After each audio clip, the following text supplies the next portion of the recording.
నమస్కారం బాలు టీవీకి స్వాగతం. సీఎం చంద్రబాబు అసమర్థత వల్లే తొక్కిసలాట జరిగిందని వైసీపీ నేత ఆర్కే రోజా ఆరోపించారు.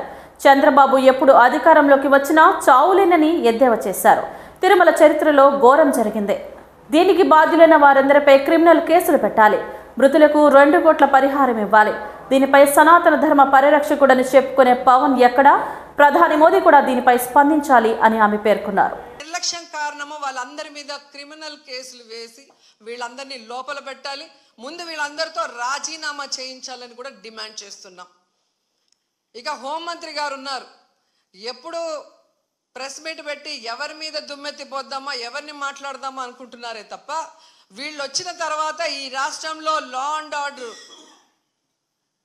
ఎలా దిగజారిపోయింది, మహిళల మీద ఎలా అఘాయిత్యాలు అవుతున్నాయి, ఏ విధంగా మనుషులు చనిపోతున్నారు తోపులాట్లో పోలీసుల నిర్లక్ష్యం వల్ల, వీళ్ళకి కంట్రోల్ లేదనేది స్పష్టంగా అర్థమవుతుంది. సో ఇలాంటి వాళ్ళని హోంమంత్రిగా పెడితే ఇంకెంతమంది ప్రాణాలు తీస్తారో ఒకసారి మీరే ఆలోచించి యాక్షన్ తీసుకుంటే మంచిదని కూడా కోరుకుంటున్నాను. అండ్ మనకొక సనాతన యోధుడు తిరుపతిలో ఆయన డిక్లేర్ చేసుకున్నాడు, నేను సనాతన యోధుణ్ణి, హిందువుల పక్కన నిలబడుతున్నా, హిందువులకు ఏదైనా జరిగితే నేను ఊరుకోను అన్నావు. అదే తిరుపతిలో ఈరోజు 6 మందిని మీ కూటమి ప్రభుత్వం చంపేసింది. దీనికి మీరు ఏం ప్రాయశ్చిత్తం చేస్తారు? చంద్రబాబు నాయుడుతో రాజీనామా చేయిస్తారా? మీరు బాధ్యత తీసుకొని రాజీనామా చేస్తారా? లేదా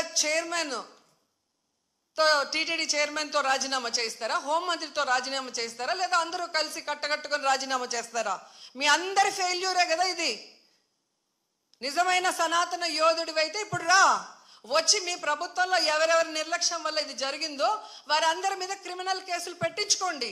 అంతేగాని ప్రమాదవశాత్తు జరిగిందని 194 BNSS పెట్టేసి చేతులు దులిపేసుకోవాలంటే మాత్రం వదిలే ప్రసక్తే లేదు అని కూడా ఈ సందర్భంగా తెలియజేసుకుంటున్నా.